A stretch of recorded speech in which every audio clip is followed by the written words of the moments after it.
Entonces avancemos a ver qué otras condiciones podemos ir agregando para que sean integrables en sentido Riemann. Entonces, un corolario de este teorema, un corolario, quiere decir una consecuencia directa de este teorema es el siguiente.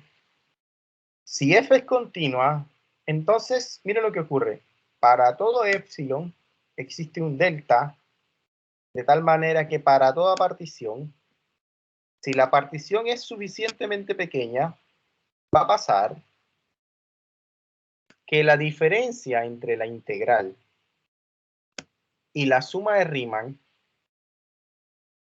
considerando ahora no la suma superior ni la suma inferior, sino considerando x sub i que tengan una barra, de tal suerte que los estoy tomando en cada uno, en este caso, en cada uno de sus intervalos. No necesariamente el mayor, no necesariamente el menor, sino que estoy tomando cualquier punto que esté dentro del subintervalo, cualquiera, sea el de la medio, sea el de la izquierda, sea el de la derecha, sea cualquiera. Entonces, si tomo la norma de la partición lo suficientemente pequeña, va a pasar que cualquier suma que yo escoja se va a acercar a la integral. ¿Ya? Eso es lo que pasa. Entonces, sería una de las primeras consecuencias. La demostración es bastante, bueno, sencilla, en el sentido de que el teorema anterior dice que para todo epsilon existe un delta, de tal manera que para toda partición, si la partición es suficientemente pequeña, tenemos que mostrar que la diferencia entre las sumas es menor o igual que epsilon. ¿Sí? Entonces, ¿qué va a pasar? Si estamos considerando x sub i gorro, que sea un punto arbitrario en la partición, entonces como el m chico es el ínfimo y el m grande es el supremo, y como los puntos x sub i gorro los estoy tomando arbitrariamente, entonces va a ocurrir esta desigualdad. Por supuesto que nadie le puede ganar el supremo, y por supuesto que nadie puede estar más abajo del máximo, del mínimo, del ínfimo, que en este caso es m sub i chico. Entonces queda que las imágenes de x sub i barra van a estar siempre entre el mínimo y el máximo.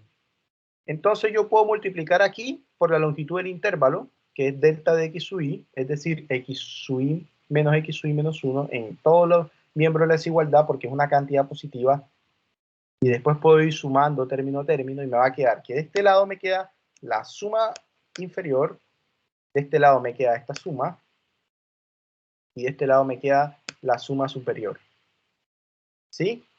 Entonces tengo que esta suma, que es una suma cualquiera, siempre va a estar entre la suma inferior y la suma superior. Pero aquí tengo algo interesante. Tengo ahora que sabemos que la suma inferior siempre, en este caso, sabemos que es menor siempre que la integral. Y la integral también siempre es menor o igual que la suma superior. Entonces podemos hacer uso de la desigualdad 2 y podemos hacer uso de la desigualdad 3. ¿Ya? Entonces, ¿qué es lo que estamos diciendo? Si la integral está en este intervalo y esta suma también está en el mismo intervalo, entonces, ¿qué es lo que tiene que pasar?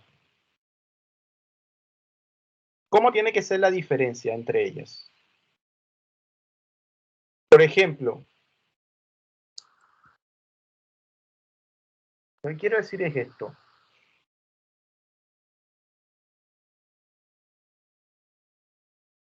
El 1 pertenece al intervalo 0,3, ¿cierto? Y el 1.5 también pertenece al intervalo 0,3.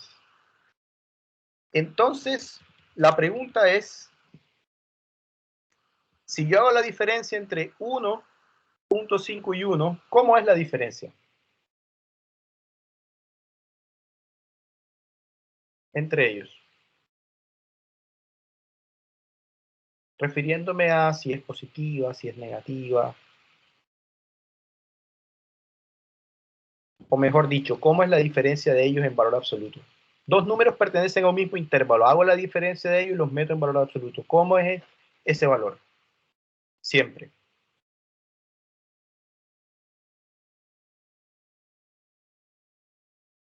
¿Cómo es? Siempre 0. pertenece al intervalo. No. Me estoy refiriendo al signo que tiene el número. Positivo. Positivo. En principio positivo, dado que está en valor absoluto. Y lo otro es que es pequeño, porque en este caso es 0,5. Siempre va a ser suficientemente pequeño. Entonces, lo mismo que ocurre acá.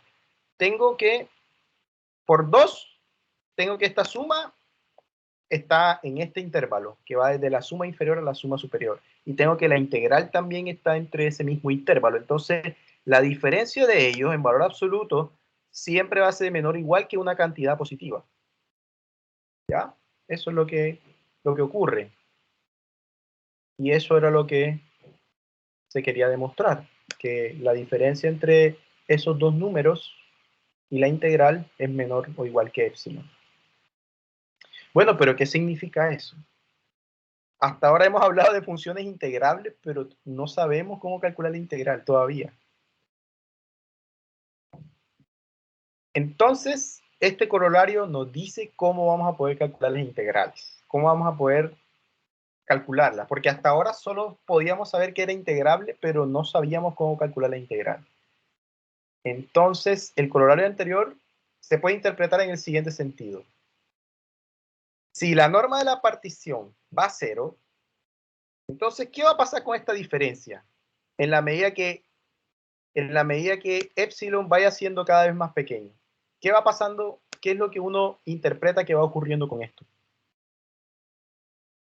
Si, por ejemplo, epsilon fuera 0.000001, entonces, ¿qué debe pasar con estos valores? ¿Cómo deben ser? Menores que 0,00001.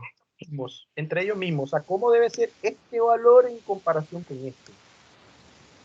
Igual. Más parecido. Más parecido posible, muy bien. Y si lo hago, el epsilon tender a 0, entonces, ¿qué va a pasar con estos valores si epsilon vale 0?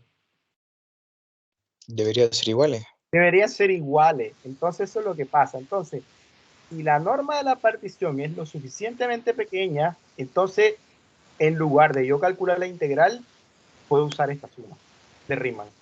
¿De acuerdo? Profesor, ¿cómo se llama esa barrita que tiene el X y en la parte? XY quiere decir que estoy tomando los XY como cualquier punto de cada subintervalo, no necesariamente el máximo ni no necesariamente el mínimo, sino cualquier punto.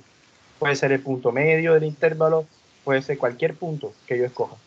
No necesariamente el punto máximo, no necesariamente el M chico ni el M grande, sino cualquier punto del intervalo. ¿De acuerdo? Entonces, lo que quiere decir es que yo la integral la puedo calcular de la siguiente manera. Hago la suma. Tomo el XY, gorro donde yo quiera, que puede ser el máximo, puede ser el mínimo, puede ser el punto medio. Cuando ya calcule la suma, hago tender la norma de la partición a 0. Y eso me debe dar justamente la integral. ¿Ya? Entonces hay algunos libros que suelen usar solamente integral de A de F, o algunos suelen escribir aquí el diferencial. Ambos significan la integral de Riemann. ¿Podemos ver el diapositivo anterior? Sí, claro. Ah, ya, me confundí de signo. Puse Claro. menor a Sí, epsilon, no menor igual. Claro, la diferencia entre ellos es suficientemente pequeña. Para todo epsilon, entonces yo puedo tomar un epsilon tan pequeño como quiera y estos dos valores van a ser cercanos. Bien, entonces ya con esto sabemos cómo calcular la integral. ¿Ya? Entonces, podemos incluso resumirlo en esta observación. Tengo tres maneras de calcular la integral de Riemann. La primera es, calculo la suma inferior y hago tender la norma de la partición a 0. O calculo la suma superior y hago tender la norma de la partición a 0. O escojo un punto cualquiera en cada subintervalo, hago la suma y después hago tender la norma de la partición. Esta observación es la más importante del curso, porque resume todas las cosas que hemos hecho. Entonces, ahora ya sabemos cómo calcular. Ahora no solo sabemos cuándo una función es integrable en el sentido de Riemann, sino que también podemos calcular el valor de la integral a partir, o bien sea de la suma inferior, o bien sea a partir de la suma superior, o bien sea a partir de una suma cualquiera. ¿De acuerdo? Entonces puedo usar cualquiera de los tres. ¿Les parece si hacemos un ejemplo?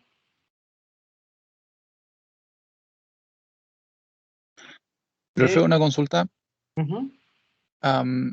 Epsilon es geométricamente la longitud que cada partición debajo de la curva va a medir. Epsilon es un número real positivo. ¿De acuerdo? Es un número que yo voy a considerar como fijo. Entonces yo lo establezco desde el principio. Yo puedo decir que epsilon puede ser 1 partido por 10 elevado a la 100, que es un número que es casi cero. ¿De acuerdo? Sí. Entonces, para ese número pequeño, yo hago los cálculos con ese número pequeño y va a ocurrir que la diferencia entre ellos va a ser exactamente ese número pequeño. Y en el fondo eso se traduce a que estos dos son casi iguales.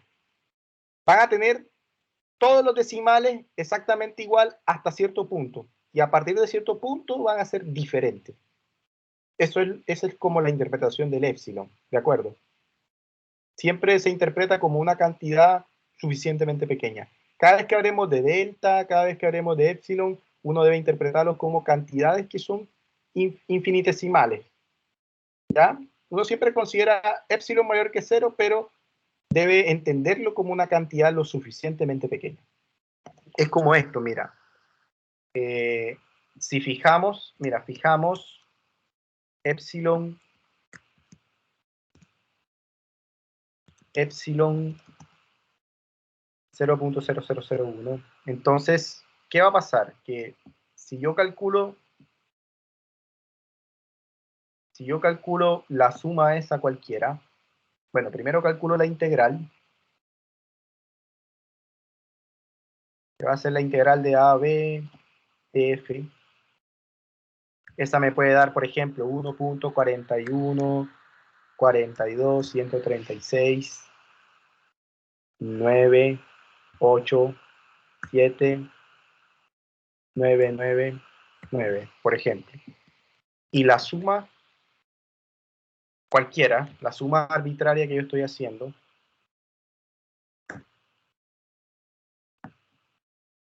que no necesariamente va a ser la integral, sino una suma cualquiera. Puede ser la suma superior, puede ser la suma inferior. Vamos a plantearla como sumatoria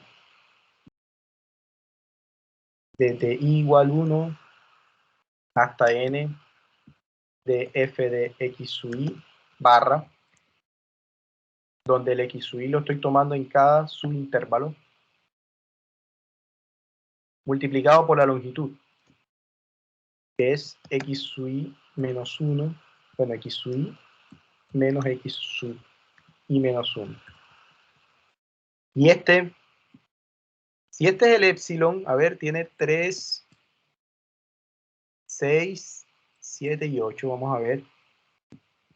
3, 6, 7 y 8. Podemos truncarlo aquí. Tiene 9 decimales, entonces este tiene también 9 decimales. Este debería ser exactamente igual, pero debería tener un 8. Entonces, mira, hasta aquí, hasta este punto son iguales.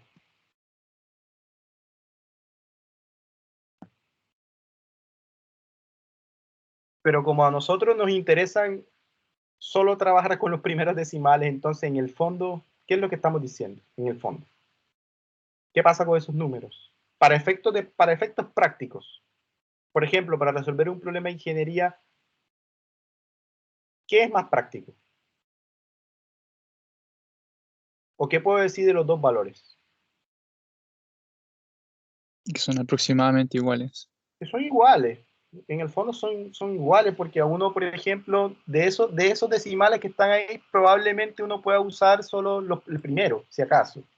Si acaso uno usa estos dos. Entonces, ¿qué es lo interesante? Que en lugar de yo poder calcular algo tan abstracto con la integral que no sé y no tengo herramientas para hacerlo, entonces, en lugar de eso, uso una suma cualquiera. ¿Ya? Entonces, a través de una suma cualquiera, yo puedo evitarme el trabajo de hacer la integral. Sobre todo para integrales de funciones que son bien complicadas. Por ejemplo, esta integral por sí misma representa una de las integrales más difíciles en términos del cálculo integral. Tangente y raíz cuadrada de tangente de x. Esta integral es bien difícil hacerla. De hecho, la solución de esa integral da muchos términos. Entonces, si yo quisiera, si a usted le pusieran el problema, calcule la integral y su jefe, supongamos que esto representa algún área que usted necesita optimizar en algún problema de ingeniería. Y está corto de tiempo y resolver esta integral se puede demorar, puede ser 5 horas. Y su jefe le dice, no, es que yo necesito que tú me des ese resultado ya, pero ya. Entonces, en lugar de tú hacer esto analíticamente, lo que haces es calcular las puras sumas de rimas. Y eso lo puedes hacer en una computadora. La computadora incluso podría, con esta función, podría no arrojarte resultados. Podría decirte error, podría decirte la calculadora o la computadora. Pero con esta suma, ella sí te va a poder hacer la suma, porque ella sí te puede calcular la raíz de tangente en cada uno de los puntos que tú escojas. Si escoges la suma superior, se queda con el lado más chico, con el lado más grande. Si escoges la suma inferior, se queda con el lado más chico. Pero esto te va a dar un valor. Este te puede dar este valor. Ya, entonces, el valor real que debe darte es este. Pero tú, en lugar de matarte y hacer todo este cálculo para esta función que te va a tardar más de 5 horas probablemente, 5 horas o más, o hay integrales que pueden durar semanas incluso, haciéndose en un computador. Entonces, se hacen mejor a través de sumas. ¿Ya? Entonces uno hace la suma y tú le puedes dar este resultado a tu jefe. ¿Y cómo es la diferencia entre ellos? Insignificante. Entonces da lo mismo trabajar con la suma que trabajar con la integral. Profesor, una duda, después tengo que ir ahora. La función, la sumatoria se aplica a todo el lado izquierdo, ¿cierto? ¿O solo a la función del x sub i? Puede ser izquierda, puede ser derecha, puede ser centro, cualquier punto que esté en su intervalo. Recuerden que este x sub i es arbitrario. Oh, claro, pero me refiero a que la sumatoria es la sumatoria de la función. La función evaluada en el punto, sí. Sí, pero es solo de esa parte, no es no está como, no es de la. No tiene el m chico ni el m grande, no. Es solo la función.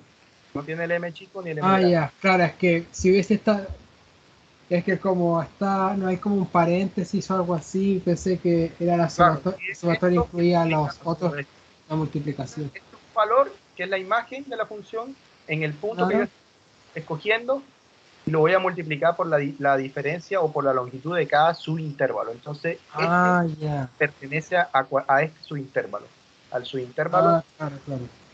Este. Ya, sí entiendo. Ahora, si de aquí en particular yo tomo el máximo, entonces esta suma se convierte en la suma superior. ¿De acuerdo?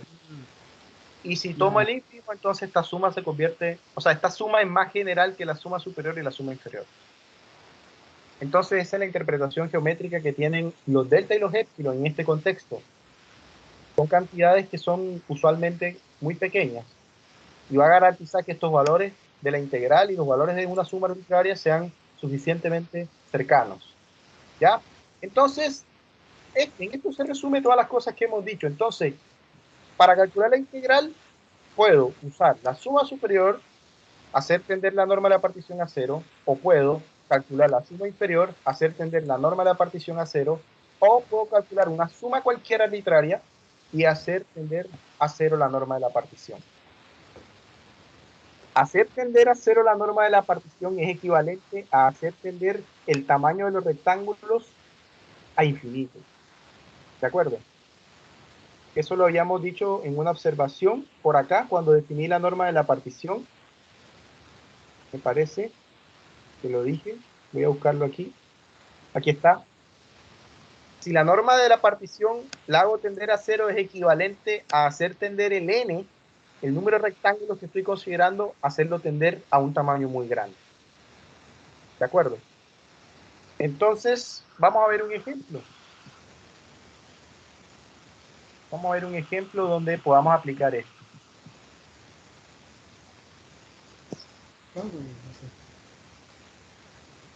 Entonces, vamos a considerar la partición de un intervalo A, B. Vamos a considerarla que sea regular en principio. Es decir, que cada uno de los puntos esté uniformemente espaciado. Entonces tomo B menos A y lo divido por N. El primer punto va a ser A.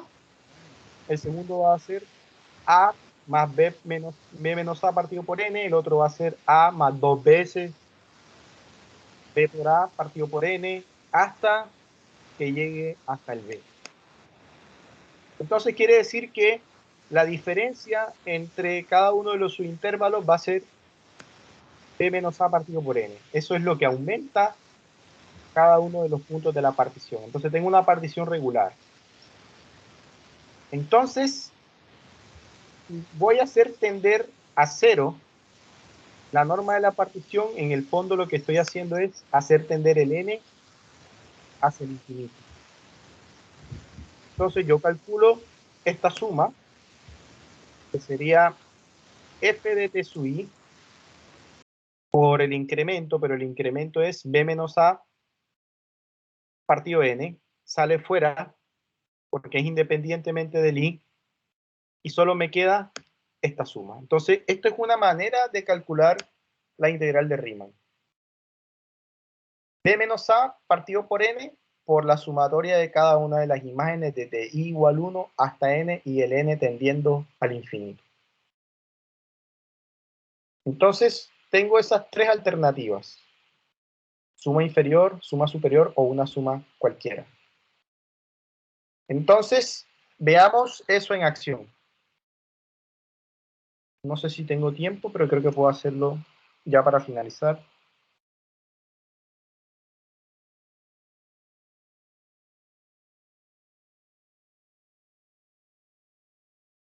Entonces, por ejemplo,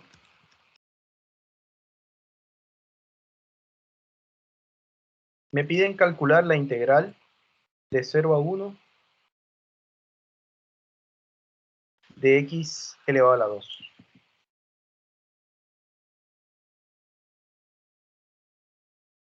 Me piden calcular eso. Es un número, por supuesto. Vamos a llamarlo y. Entonces, solución. Entonces, lo que hacemos usualmente es definir una partición. Entonces, tomo la longitud del intervalo y la divido por n. Entonces, vamos a llamar h.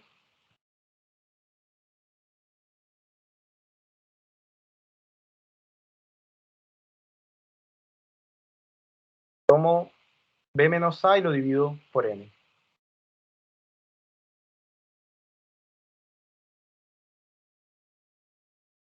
¿Quién hace el rol de b y quién hace el rol de a? En este caso. ¿Cuál es el intervalo sobre el cual estoy integrando ahí?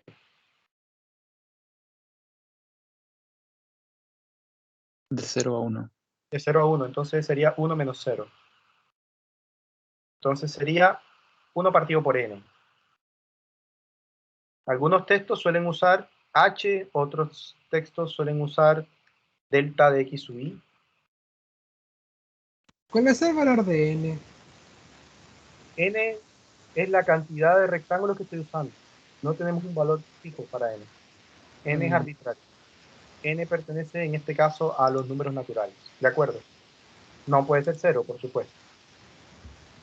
Entonces estoy tomando rectángulos que tienen la misma base. Y la base del rectángulo es 1 partido por n. Entonces voy a armar una suma En este caso, puedo considerar incluso, como tengo una función que en este caso es creciente, entonces el m sub i, ¿cuánto me da?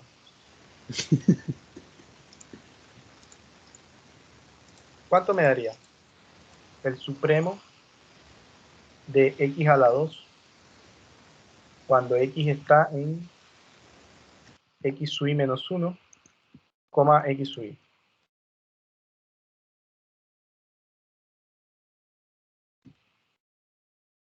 Es una función creciente, entonces, ¿cuánto me debe dar?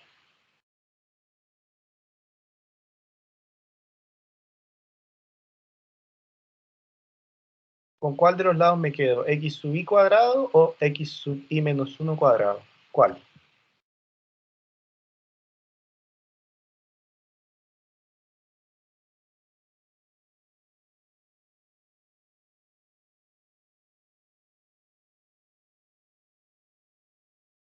Con el Tomás, X sub i, profe. muy bien. Entonces sería x sub i cuadrado. Eso sería. Entonces lo que voy a hacer es calcular la suma superior. Entonces S superior de F con P. Entonces sería la sumatoria desde igual 1 hasta n de m sub i de F por delta de x sub i.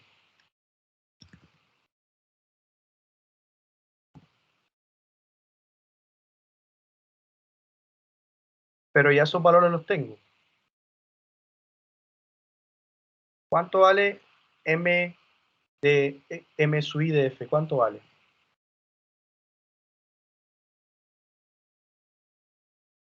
¿Cuánto vale este valor? X sub i al cuadrado. Muy bien, x sub i al cuadrado. 0. ¿O no? Y delta de x sub i, ¿cuánto vale?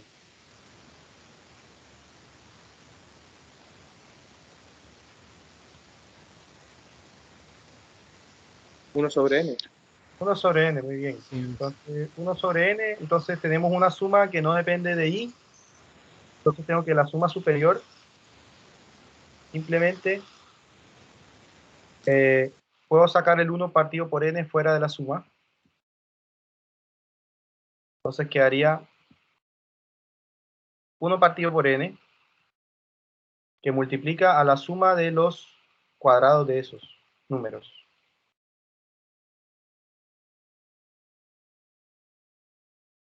Bien, entonces, ¿cuánto da esta suma? De los x sub i cuadrados primeros números.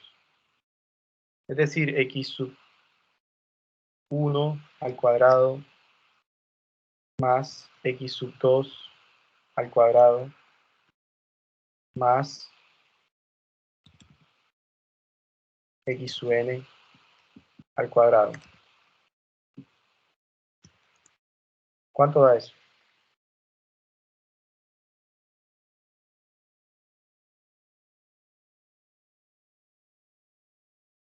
Eso creo que era igual a n por n más 1 por 2 n más 1 dividido en 6. La sumatoria esa al cuadrado. Sí, hay que reemplazarlo por el valor.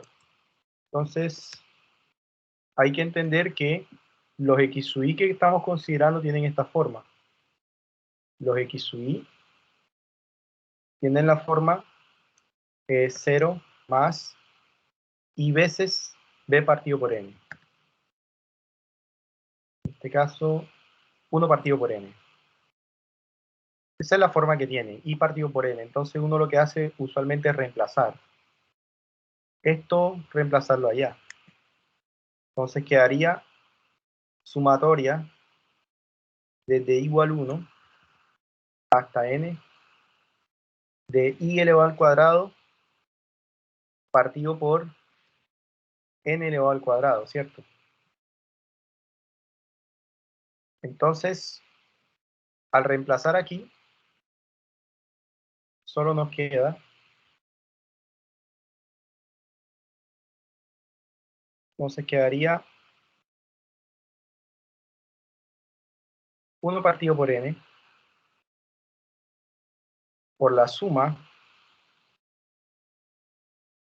desde i igual 1 hasta n, pero eso ya lo habíamos calculado, nos da i elevado a la 2 partido por n elevado a la 2. Entonces quedaría 1 partido por n elevado a la 2, que multiplica a i elevado a la 2. Entonces, este 1 partido por n cuadrado puede salir de nuevo afuera, y nos queda 1 partido por n elevado a la 3, que multiplica a la sumatoria desde i igual 1 hasta n de los i cuadrado números. Y esta es una suma que es especial. ¿Cuánto da esa suma? Es como si tuviera la suma de 1 elevado al cuadrado más 2 elevado al cuadrado hasta n elevado al cuadrado. ¿Cuánto da eso? Esa suma da n por 2 por n más 1 por 2n más 1 partido 6. Esa es una suma bien especial. Entonces, al reemplazar el valor de la sumatoria por el valor real, entonces nos va a quedar que la suma superior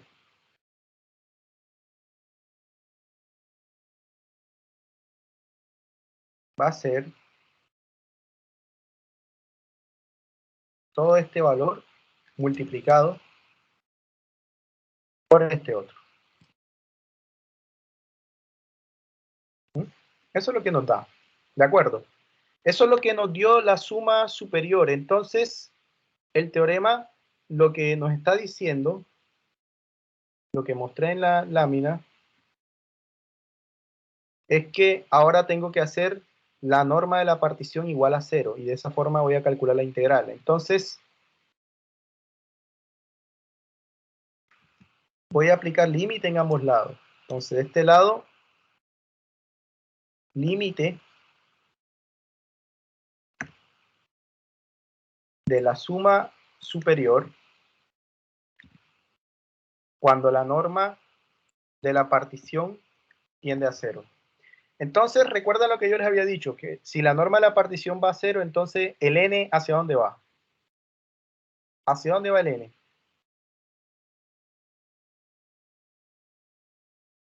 ¿Hacia dónde debe ir el n? Al infinito. Entonces, lo que voy a calcular en el fondo es este límite infinito. ¿Mm? Y este es un límite que ya ustedes saben calcular.